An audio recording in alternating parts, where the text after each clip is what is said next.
Hello student, welcome to potential physics classes.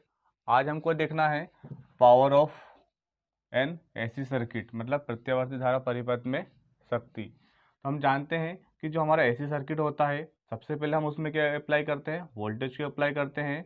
उसके बाद क्या होता है, जो करंट होता है वो एक्टिव होता है ना।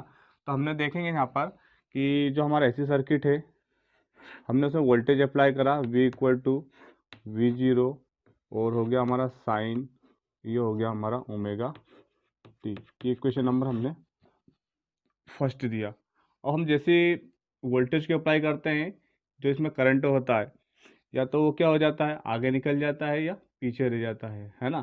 तो हमने माना जो हमारा करंट है वो हो गया I equal to I0 sine omega T minus five, है ना। इसको दिया हमने इक्वेशन नंबर सेकंड। अब हमको शक्ति का एवरेज वैल्यू निकालना है, तो हम लिखेंगे यहाँ पर power of average equal to होता है V इंटू आई। ये शक्ति मतलब जो पावर का फॉर्मूला होता है, किसका फॉर्मूला होता है, ये पावर का। तो हम यहाँ पर देखते हैं power of average equal to V का वैल्यू रखेंगे हम V0 साइन ओमेगा टी, है ना। और I का वैल्यू रखेंगे हम I0 साइन ओमेगा टी। और हम V0 और I0 को सेपरेट कर लेते हैं। यहाँ पर हो जाएगा power of average equal to हो जाएगा V0, तो ये हो जाएगा हमारा I0, ये हो गया हमारा साइन ओमेगा टी, ये माइनस फाइव चल रहा है, ठीक है। ये हो जाएगा हमारा sign omega T minus five. अब हमको यहाँ पर देखना है V0 का वैल्यू चाहिए हमको, है ना। तो जो VRMS होता है, रूट मीन स्क्वायर वोल्टेज का, वो होता है हमारा V naught by root of 2। अब हमको यहाँ पर इक्वेशन का अकॉर्डिंग V नोट का वैल्यू चाहिए, तो V नोट इक्वल टू हो जाएगा, मल्टीप्लाई कर देंगे, ये हो जाएगा VRMS इंटू रूट ऑफ 2, है ना। उसी प्रकार हम करंट का निकालते हैं, तो इसका भी कितना जाएगा, I0 इक्वल टू जाएगा √2 इंटू IRMS, ठीक है। अब हमारे पास V0 और I0 दोनों का वैल्यू है। इसको हम इक्वेशन नंबर जो हमारा थर्ड आया इसमें पुट करते हैं, है ना।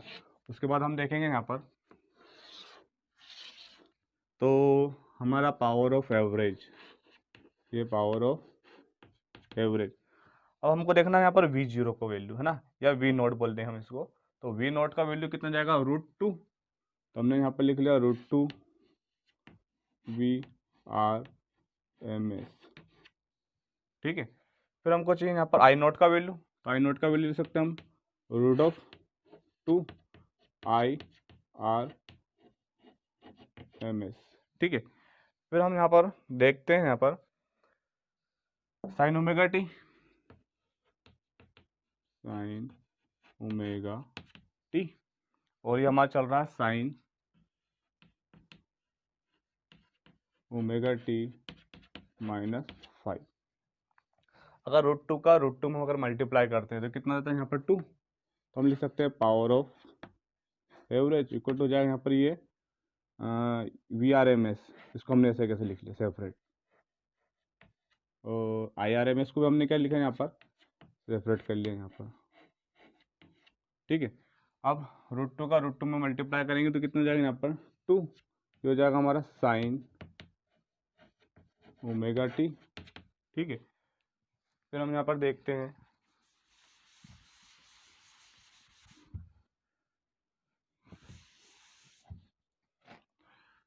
ये हो गया हमारा sign omega T minus five, ठीक है। अब हमको एक फार्मूला याद है, यहाँ पर मैं लिख लेंगे कोष्टक करके।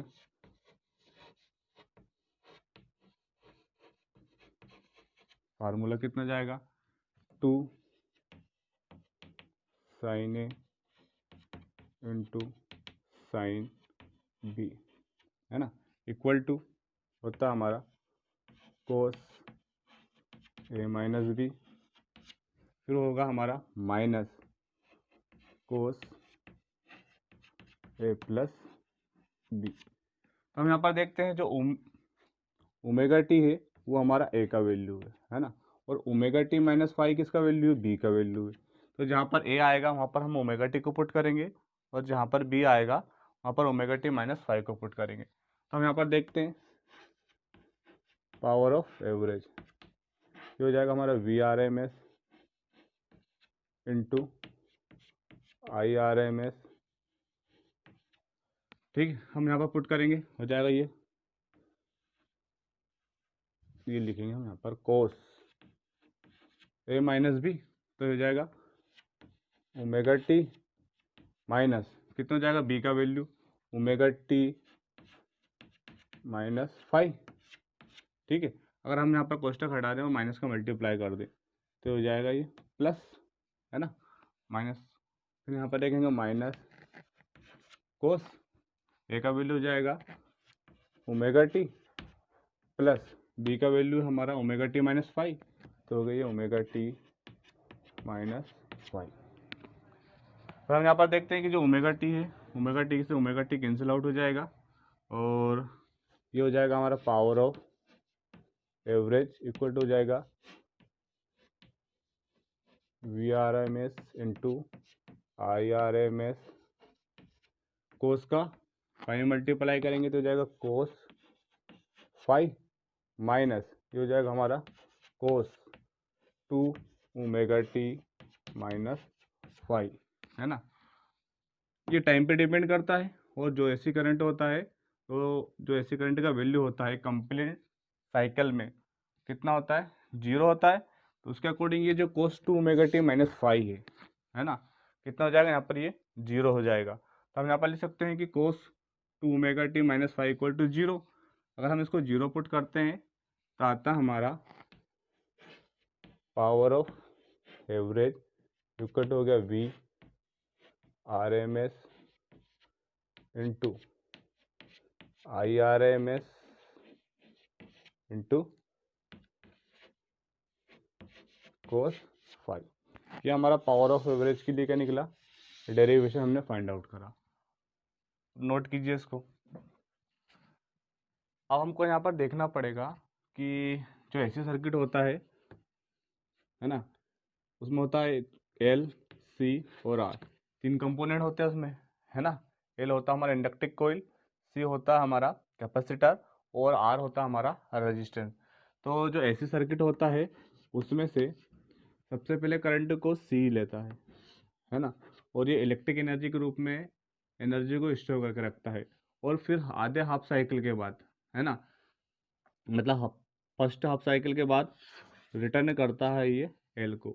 जो एल होगा, एल क्या करता है, जो भी ऊर्जा होती है सी से जितनी भी एनर्जी को लेगा उसको मैग्नेटिक एनर्जी के रूप में एनर्जी को स्टोर करके रखेगा, और ऐसे कैसे हाफ साइकिल के बाद आर को लौटा देगा, और आर जो होगा एनर्जी को हीट के रूप में क्या कर देगा, यहाँ पर लॉस कर देगा।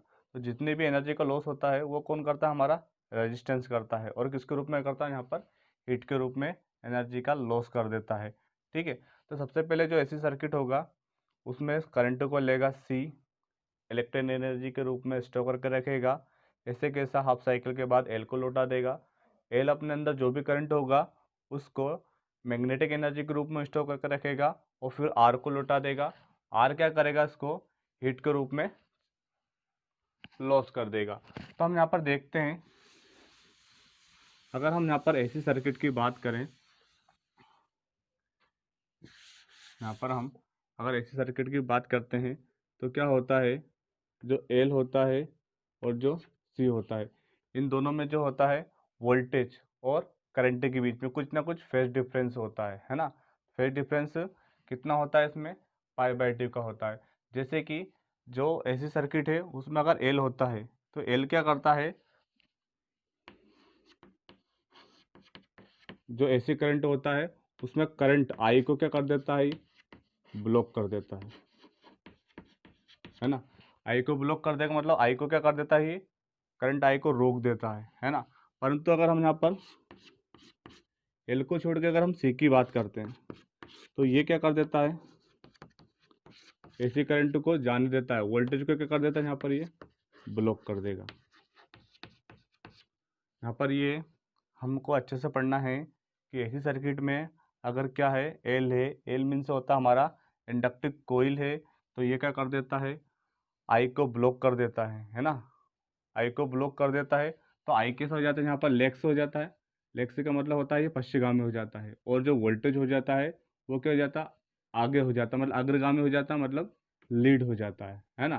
तो ये इन दोनों के बीच में जो फेज डिफरेंस आएगा, फेज डिफरेंस मीन्स कलांतर, वो कितने का आएगा, दोनों में ही फाइव इक्वल टू कितना आएगा यहाँ पर, ये 5/2। तो हमने यहाँ पे देखा कि इसने किसको ब्लॉक करा, आई को ब्लॉक करा, तो आई और जो वी है मतलब करंट क्या हो जाएगा यहाँ पर पीछे हो जाएगा, है ना, और वोल्टेज क्या हो जाएगा यहाँ पर आगे हो जाएगा, क्योंकि ये आई को ब्लॉक कर रहा, आई को रोक दिया, आई को रोक दिया तो कौन आगे बढ़ा, वोल्टेज आगे बढ़ेगा, और वोल्टेज आगे बढ़ेगा तो ये कितने एंगल से आगे बढ़ेगा, पाई/2 एंगल से आगे होगा, मतलब इसमें जो फेज डिफरेंस होगा वो कितना होगा, पाई/2। फिर हमने यहाँ पर देखा था कि जब परिपथ में या सर्किट में क्या हो, सी हो, सी हो तो क्या होगा, ये करंट को जाने देता है, कैपेसिटर, है ना, करंट को जाने देता है तो करंट क्या हो जाता है, इसमें आगे हो जाता है, आगे हो जाता है मतलब क्या हो जाता है, ये आई लीड हो जाता है, और जो वोल्टेज हो जाता है वो पीछे हो जाता है, मतलब लेग्स हो जाता है, मतलब इन दोनों में जो फेज डिफरेंस होगा वो कितने का होगा, पाई/2 का होगा। यहाँ पर हम देखते हैं ये वोल्टेज के ग्राफ है और ये करंट का ग्राफ है, तो हमने यहाँ पर देखा कि वोल्टेज इसमें क्या हो गया, आगे हो गया, और जो करंट आई है वो कैसे हो गया, यहाँ पर पीछे हो गया। उसी प्रकार हमने यहाँ पर देखा कि यहाँ पर जो करंट आई है यहाँ से स्टार्ट हो गया, ये ओरिजिन के पहले, ओरिजिन के पहले अगर ये स्टार्ट हो गया तो आई कैसे हो गया, यहाँ पर लीड हो गया, मतलब आगे हो गया। तो हम यहाँ पर देखते हैं, अब हमको पता है पावर ऑफ एवरेज का फार्मूला। पावर ऑफ एवरेज का फार्मूला हम जानते हैं कितना होता है, हम जानते हैं कि जो पावर ऑफ एवरेज होता है वो होता है हमारा VRMS into IRMS into cos five. हमने यहाँ पर देखा कि जो वोल्टेज है और करंट है ना, जब इंडक्टिव कोइल है कहाँ पर, सर्किट में, तो इनके मध्य, इनके बीच में, है ना, जो फेज डिफरेंस है फाइव, कितना है वो, 5/2 है। अगर हम यहाँ पर देखते हैं फाइव का वैल्यू पुट करते हैं तो मतलब cos 90, और cos 90 का मान कितना हो जाएगा, 0 हो जाएगा। हमने किसके लिए देखा ये, एल के लिए। अगर हम इसी प्रकार अगर सी के लिए देखें तो सी में भी जो फेज डिफरेंस होता है वो कितना होता है, पाई/2, ठीक है, और पाई/2 का वैल्यू पुट करते हैं तो पावर ऑफ एवरेज कितना हो जाता है, यहाँ पर 0 हो जाता है ना। तो जब परिपथ में या सर्किट में एल है या सी है तो इनके कारण जो शक्ति है उसका क्षय नहीं होगा, मतलब 0 होगा, है ना। परिपथ में पावर ऑफ एवरेज कितना होगा, 0 होगा, 0 होगा।